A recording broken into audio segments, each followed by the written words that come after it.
Alright guys, welcome back to another video. Today we're going to be taking you through the full process on how to make a European mount out of a deer that you either shoot or find, whether it's finding it on the side of the road or picking up a dead head during shed season.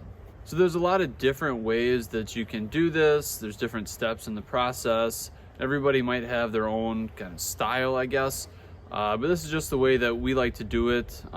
Little tips and tricks and different ideas, things that we've discovered that make the process go much more smoothly and much easier and give you a better finished product just from experience that we've gained over the years with processing our own deer. So we actually have two different bucks that we're going to be taking through this process today. So the first one is a pretty decent buck that was shot by one of Jake's cousins on the property that Jake hunts on. So it's a good buck, and they decided to try and do a European mount out of it, so we're going to show you this one. And then we also have a buck that Jake and I found. Well, credit goes to Jake. He spotted it. We were driving down the road filming one of our rabbit videos that's out on our channel, and Jake spotted one of this guy's antlers sticking out of the ditch. So we pulled over and picked him up, and now we've got him to try and clean up and make a Euro mount out of. So stick with us here, and we're gonna take you through the entire process, show you how to go from start to finish and getting these things completely cleaned up. And at the end of it all, we should have some really solid Euro mounts. All right guys, so I think it goes without saying, but the first step is to harvest the head itself. So if you're out shed hunting and you stumble across a dead head, or then maybe it's fully disconnected from the body already, you pick it up, you're good to go. Maybe it's not, in which case it would be similar to either finding, or unfortunately if you hit a deer with your car, or just finding one that's dead on the side of the road that's still going to be attached to the body, or if you shoot one and decide that you want to do a Euro mount, you got to disconnect the head from the body. Now, this is something I've had to do in the past. I don't think Jake's ever done it, and so he didn't really believe me at first. But the easiest way to do it, and Jake can attest to this, is to just take your knife, cut around the neck, just cut through as much as you can, grab onto the antlers, and then just twist the head around. The neck's gonna pop, and you'll have your head. Right? That's pretty much how it went. It went one slice around, Yeah. one twist, and off she came. Yeah. So it doesn't really take much. That's the best way to do it. We were contemplating, do you think we're gonna need like a Sawzall or a thicker saw or something like that? Just had a sharp knife, cut through all the meat that you can, grab the antlers, twist it around, it'll pop right off, and you'll have your head. So from there, in this same scenario, there's gonna be still a lot of meat on the skull, and you obviously have to get all of that off. If you're finding a dead head while you're shed hunting, we've found various levels of meat still left on the skull, right? Sometimes there's a ton, like we said, sometimes there's none at all. But if there is any, you got to try and get as much of that off in the first step. So that's the start. You want to try and get as much meat off of the skull as you possibly can. That's just the place to start. Take it all off. If there's something that you can't get in this step, don't worry about it. We're going to be able to get it off using other methods later on. But those methods work a lot better the less meat is on the skull to begin with. So the first thing we want to do, just like Jake's doing here, start cutting. There's maybe no rhyme or reason to do it. Whatever works for you, kind of learn as you go. Just try and get as much meat off as you can. The one tip here is do your best not to run your knife along any bone. Try not to cut it up too much. We've had that in the past. You get going a little too quick and you actually cut into that bone. That is going to show up in your final product, so that's just something to be aware of. Have a little bit of control with the knife. Make sure you don't go don't get into the skull at all. And other than that, you should be good. So we're going to get these cut up as best we can, and we'll be off on step 2. All right guys, so as you can see, we got her cleaned up pretty good. There's certainly, it's one of those things you can kind of do however you feel like. You want to get as much meat off as you possibly can. So is there more we could take off here? Yeah.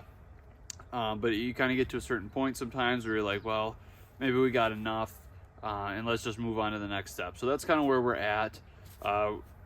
Basically, I mean, it's pretty cold. Things are pretty stiff. We're going to try and get it boiled up here and warm it up. So we've got the majority of pretty much all the skin, a lot of the meat, the bottom jaw, everything on the inside has been removed. So we're pretty close now. And the second step is to boil it. All right, so the next step is to boil the skull. So you could pretty much use anything you want to get your flame and get your water up to boiling temperature. The one disclaimer here is under no uncertain terms should you do this inside your house. No. It is so smelly. Or anywhere where people live. It's best if you don't do it in the neighborhood, but it is what it is. Just don't do it in your house. Like, whatever you do not do it in your house. It is so stinky. Trust me, don't do it. So we're outside. We're in the neighborhood, but we're in open air, so we're doing okay. And we're just using an old fryer here, some old pots to boil the water in. That's another thing. I wouldn't necessarily use a pot that you're going to use to like have a fish fry or something. I would kind of keep my pot separate. If you're going to do this type of thing, I wouldn't be using a good pot for it. So we've just got an old pot, an old fryer here, hook it up to the propane. We'll get the water boiling and we'll throw our skull in there and we'll be off. All right, so we got everything hooked up. Everything's up and running. We're not quite boiling yet, but you can pretty much throw the skull in there at any point. As soon as it starts boiling, you just want to monitor the temperature, make sure it stays boiling, but you don't want it to get too hot where it's going to boil over and cause problems for you. So yeah, let's dunk her in.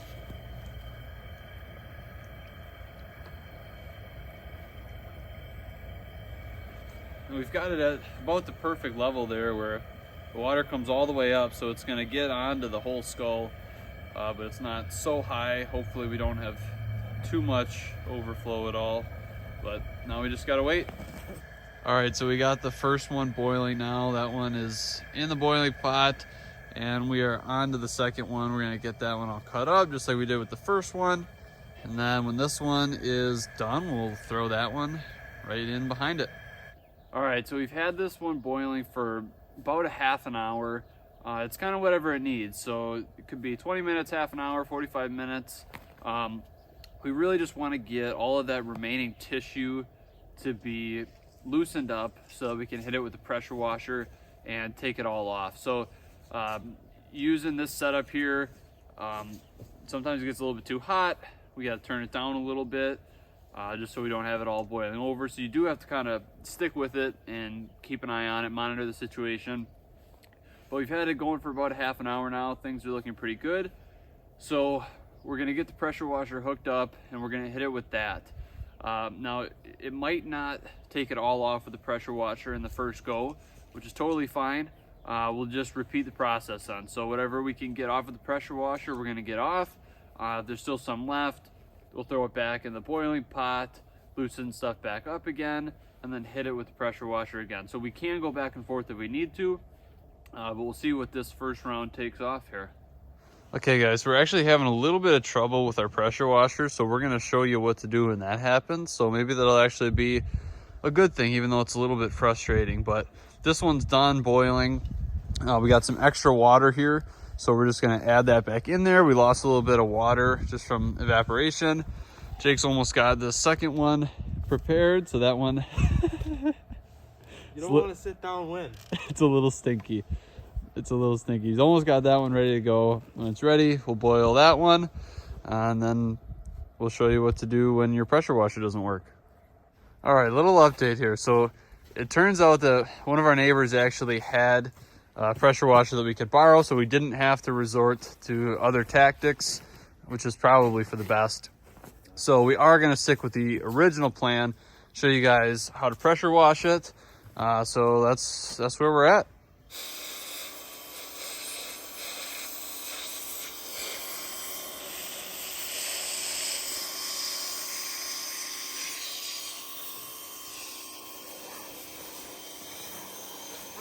back in your face is always good. Yeah, just makes the immune system better.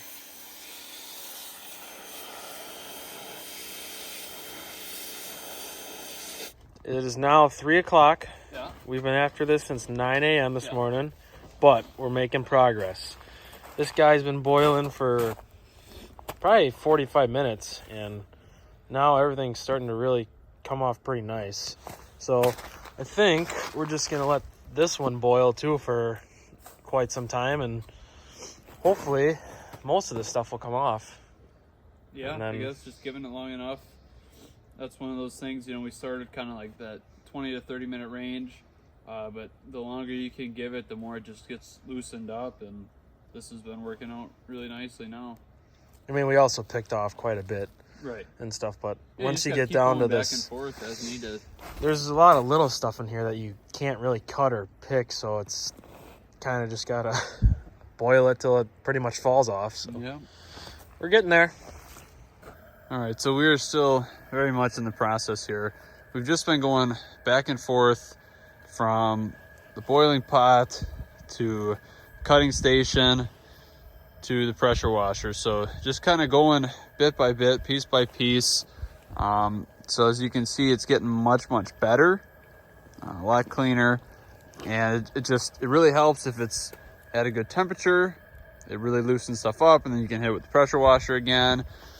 And then you can kind of cut some more stuff. So you just have to keep going back and forth. It takes a little bit of time, but in the end, it's all going to be worth it. Okay, so our skulls are looking pretty good. They're not too bad. We still have a little ways to go. So we've basically just changed out our water here. The old water was really smelly. And, you know, it was just kind of getting full of chunks of meat and skin and stuff like that. So we changed out our water, and we added some Dawn dish soap to it, which should sort of help to break down some of the last stuff that's on there that is hard to get off, and hopefully it'll make things smell a little bit better. So shouldn't be too much longer, just a few more cycles, and we should be pretty good. All right, so once you finally got the skull cleaned up, you're on the home stretch. So now it's just all about how you want it to look when it's finished. So some people kind of leave it looking like this, you know, unfinished look. Personally, that's not my favorite, but that's kind of been a new thing recently. People have been going more and more, just leaving it unfinished. That's fine. If you want it to have that nice white look to it, like that more professional type of look, which is what I usually like to go with, the best way that I have found to do that is to spray paint it. Now, a lot of people, you know, will say that that is cheap or that's whatever. To me, it's just the best method. We've tried bleach. Bleach is an absolute no-no. It will turn everything yellow. It doesn't turn it white, it turns it yellow. And it makes all of the teeth and all the bones very brittle, very weak. It's just not a good idea. You don't want to use bleach. Something you can try is peroxide. You can get it on Amazon. Otherwise, you have to go to like a salon to get it. We've tried it. It just doesn't work that good. You got to really put a lot on and leave it for a long time, and it still doesn't really whiten it that much. It's just not my favorite way to go. This method does not take very long, and you just spray paint it. You get white spray paint, any finish you want. If you want it to be more glossy, you can get a more glossy finish. You can do a matte finish, however you want it to look. Just a can of white spray paint, and that's the best way that we have found to give it that professional white look to finish it all off. So what you want to keep in mind here is you don't want your antlers to get painted. So you can just use regular bags like this. Depending upon the size of the rack is kind of going to depend on the size of the bag that you need. You can see here we started to poke through. We're going to have to retape this. You just tape it up, throw bags on it. That way you don't have to worry about hitting the antlers. And there's things you can do. You can take like a golden oak wood stain and go over it, and we've done that in the past. It works pretty good. So there's ways to clean it up if you do make a mistake, but hopefully that doesn't happen, you get it taped up good, throw plastic bags around the antlers, and you should be good to go. So we're gonna spray paint this one. Jake's getting the other one taped up as we speak. So we'll show you kind of how to spray paint it, and then we'll show you the finished product.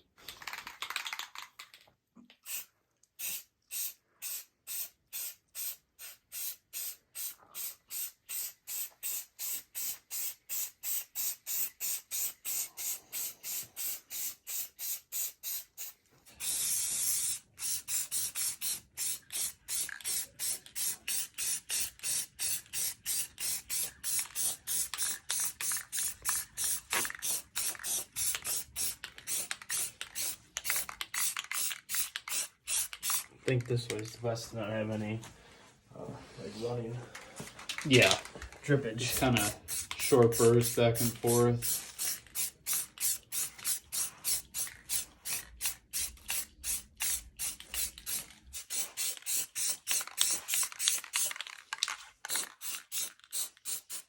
Gotta get in there.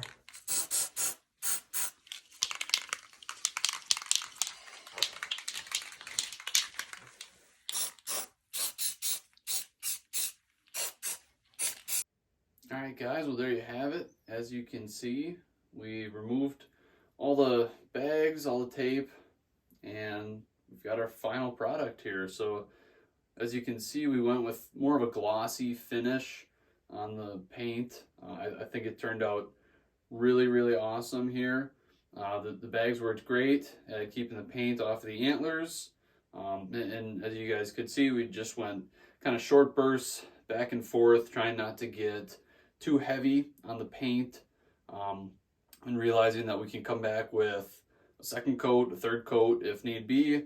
Just always start a little bit lighter and just kind of work your way up. It's better to go that way than to go too heavy and have a whole bunch of drips and runs and things like that. So we got both of them cleaned up here, and that's it. That's the full process. So if you follow those steps from start to finish and kind of learn as you go, maybe, you know, work in your own little techniques, but that's the basic outline for how to clean up a Euro mount, and I think they turned out pretty sweet. So leave us a comment, let us know what you guys think. If you've got any other techniques that work pretty good, make sure you hit the like button on this video and subscribe to the channel so you don't miss out on more content like this. Thank you guys for watching, and we'll see you next time.